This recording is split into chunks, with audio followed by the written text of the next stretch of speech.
নামে এক ব্ৰাহ্মণ আছিলে।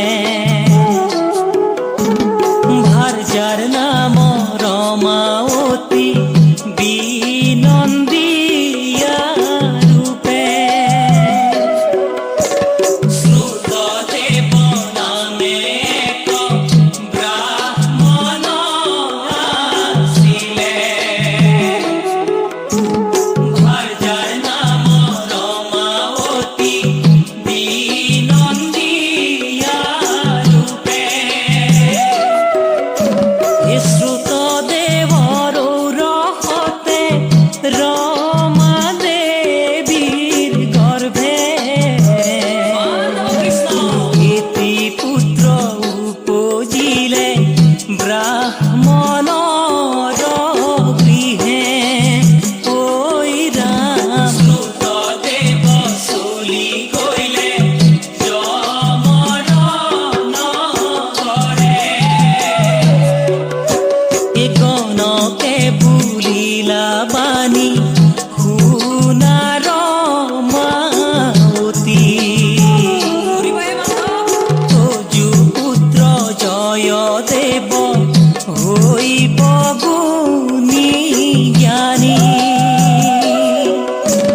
গণকে বুলিলা বাণী শুনা ৰমাৱতী। তজু পুত্ৰ জয়দেৱ হৈব গুণী জ্ঞানী। আউৰ এক বাক্য কহোঁ শুনা ধ্যান কৰি। 12 বছৰ বয়সতে হৰি নিব মাতৃ। ঐ ৰাম ভাল কৰি চলিবা কৰিলো সত্য কৰি। ৰাম ৰাম পঞ্চবৰী সৰকালে ব্ৰাহ্মণ কুমাৰে। অধ্যয়ন কৰে শাস্ত্ৰ মাতৃৰ আদেশে। পঞ্চবৰী সৰকালে ব্ৰাহ্মণ কুমাৰে। অধ্যয়ন কৰে শাস্ত্ৰ মাতৃৰ আদেশে। একদিনা জয়দেৱে জন্মপত্ৰ চাইলে। মাতৃহৰণৰ কথা কোনেনো লিখিলে। ঐ ৰাম মন দুখে জয়দেৱ বনে চলি গ'লে। এই পুত্ৰ পুত্ৰ বুলি ডাকে দুখুনি ব্ৰাহ্মণী।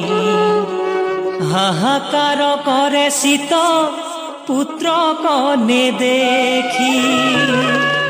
অদূৰ ঘূৰ অৰণ্যত পুত্ৰক বিচাৰি।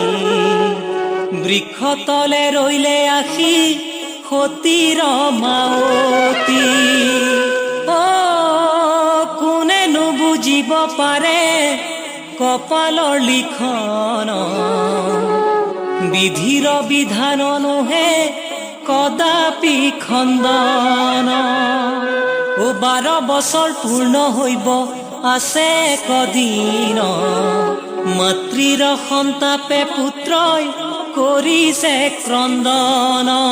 মাতৃৰ সন্তাপে পুত্ৰই কৰিছে ক্ৰন্দন।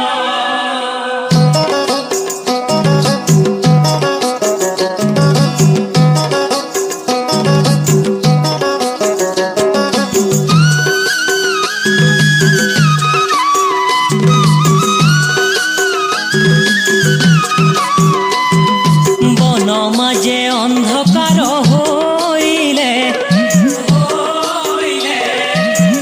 জয়দেৱে নিজ মাতৃক চিনিকে